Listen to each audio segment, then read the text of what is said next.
This video is a critique which is considered fair use under Section 107 of Copyright Act of 1976. South Park belongs to Trey Parker, Matt Stone, South Park Digital Studios, LLC, Comedy Central Productions, Paramount Television, Debmar-Mercury, 20th Television, Paramount Home Media Distributions. Enjoy. Okay, guys, I gotta say that I first misjudged this episode of South Park because I honestly felt offended anyway because of my kind of connection to the autism community, whether I have friends with it. But it's not near as bad. The episode is from season 15, episode 8, Asperger's. Now, this is my second time redoing this review because there are some things that I failed to point out. I'm going to try to just make this a review rather than an episode summary. I'm really going to try. It's hard to get to my points without explaining the episode, though.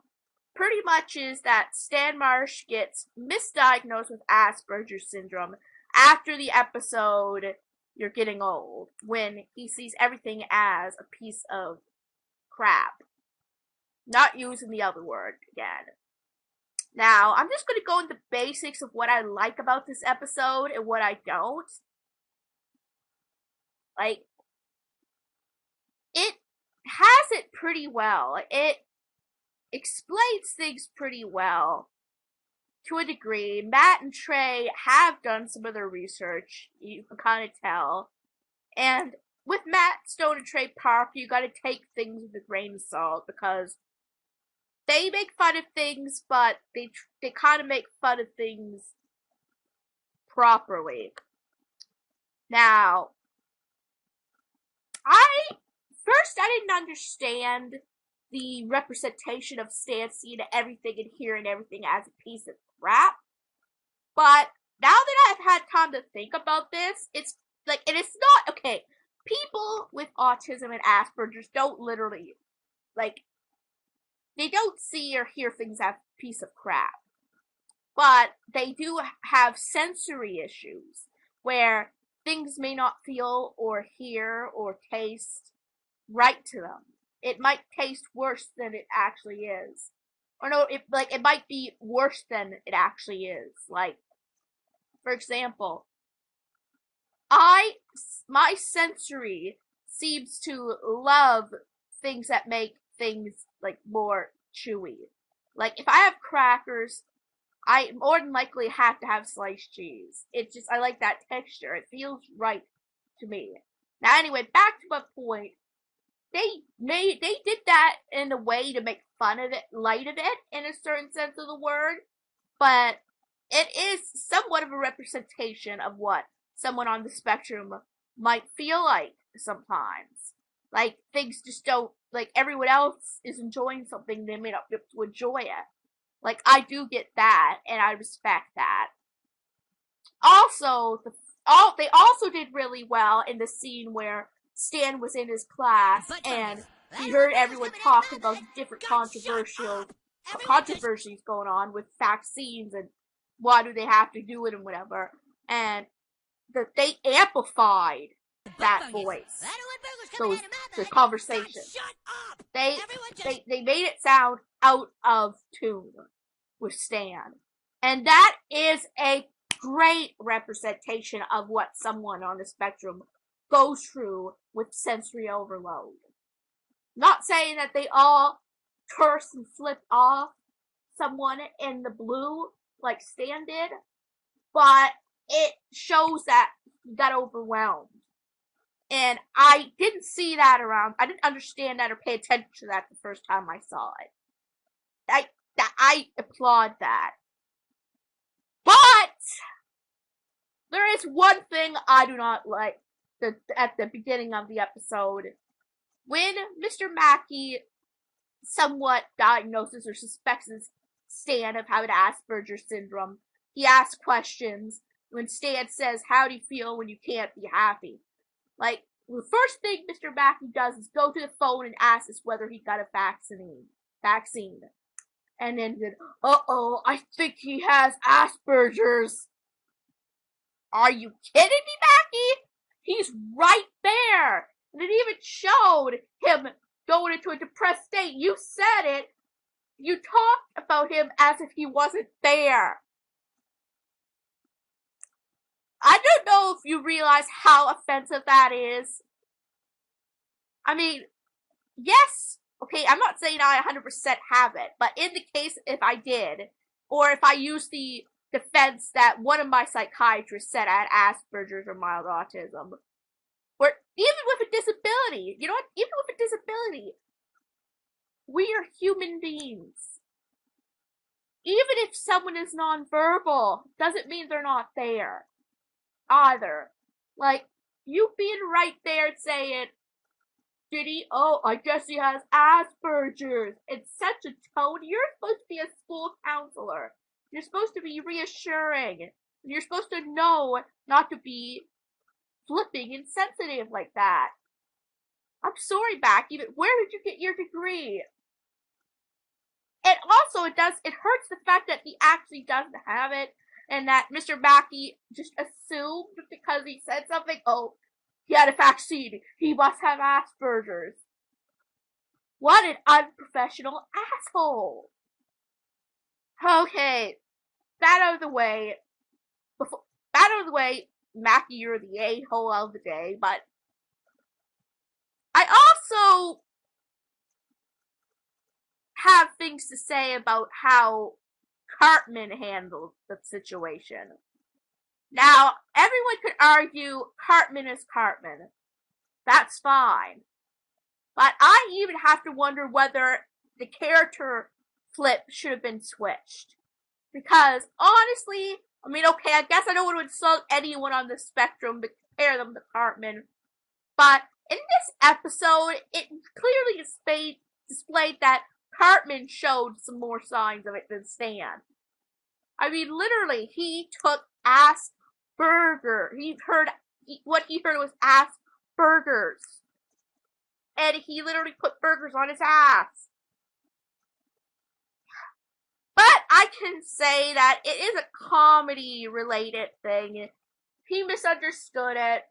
He got called out for it, which I do love the fact that the nurses like, get out of my office.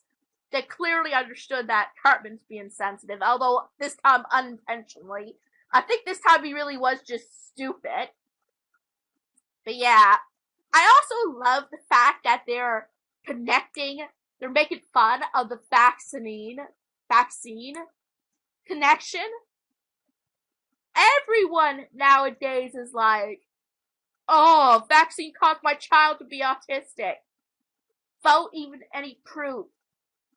Not saying that, like, it is possible, okay? I'm not denying that. But I'm not saying that it is the actual vaccine. I pretty much think if there's any connection, it's that some kids' immune systems are different.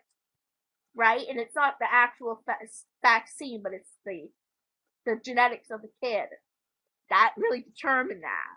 But that is my opinion on for later. But I just love how they poke fun of it. Even Cartman and Kyle had a quick conversation at the bus stop about what people believe is going on with vaccines causing autism or Asperger's. But, yeah, that's another thing with asshole Mackey. Did he have a vaccine? Okay, another point. In the clinic when Stan was there, they totally misrepresented what someone with Asperger's would behave.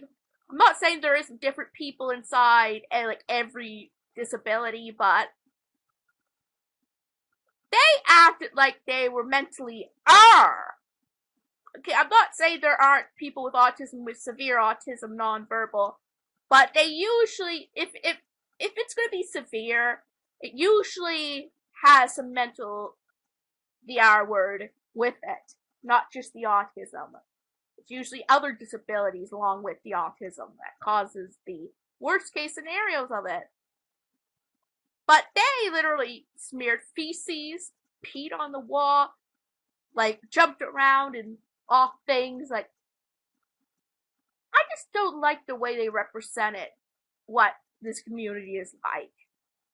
That is like one complaint. And one thing that happened that I am mixed on was as soon as Stan's mother leaves, they go on and they act like, okay guys, it's clear. And they just say Asperger's doesn't exist. We're just a bunch of cynical people that see things for the way it really is. Well, I guess I could see that as a joke. I mean, they even said if someone had a developmental disorder, we would call it Asperger's. That's just mean. Well, the sad truth is, in the real world, there is such thing as that, as Asperger's. Well, or was. I don't know what the world is going on to. Just saying. But I suppose I could say they picked fun of it. But I'm gonna say though, all in all, the story is pretty well done. They do talk fair enough about Asperger's, and they are misguided in some aspects, but they mean well, I think. The rest of the story is pretty much that Stan gets caught up with the group, and also get kidnapped by a bunch of fast food employees who want to know the secret of Cartman Burger, which, yes, sad to say, a whole bunch of people were eating burgers that came off of Cartman's ass. Yeah, that's the plot of it. But it also goes deep to show that, like, Cartman still, not Cartman, even Kyle, knowing that Stan had Asperger's, I'm saying that loosely, said that he still didn't like the way he was acting, and he had to move on. And it had a pretty good message there, but somewhat off topic or misguided, because Kyle says people have to take a left turn sometimes in the road, and things have to move on, and finally Stan accepts it to find out his parents, oh yeah, they were divorced, yes, that's from the last episode. They got back together and everything was normal again, even to the point where Kyle and Cartman and Kenny are hanging out with Stan again. The only difference is, he's a mild alcoholic, because he used to take it to see the world in a happy light. Like, it seems like this, like, Stan was finally ready to accept change and things go back to normal, which is a big, like, a startle for him. A big backtrack for him, which makes him depressed all over again. So, what is the lesson in this episode, kids? You don't really have to accept change. Asperger's can be mildly the R word, or no, actually, they don't exist. Like, my point is they can accept change because it's not really going to happen. Everything will work out okie dokie in the end. Okay, I may be sounding cynical right now, but I do like what they how they poked fun at it. As I said, there were some misguided things, Mackie, but all in all, it was a pretty funny episode. It poked fun of it just enough to really make you laugh about it, and it kind of was educational, sort of. I mean, the plots all came together really well, and the one musical they had at the end of it, which was also at the end of You're Getting Old, I mean, it's a really good tie-in to it. I forget what song it was, but I've heard it several times, just not the title, about You're Getting Older, like, that was a really good tie-in to the whole episode. That song always makes me tear up, for some reason, because anytime I hear it, it's in a situation where things are rough, or such. But anyway, guys, that was the end of this review. I hope you liked it. I still as long as the other one, but I tried to be, more reviewing rather than giving away the whole episode. So if you enjoyed it, give it a big thumbs up, and I'll see you in the next video. Bye!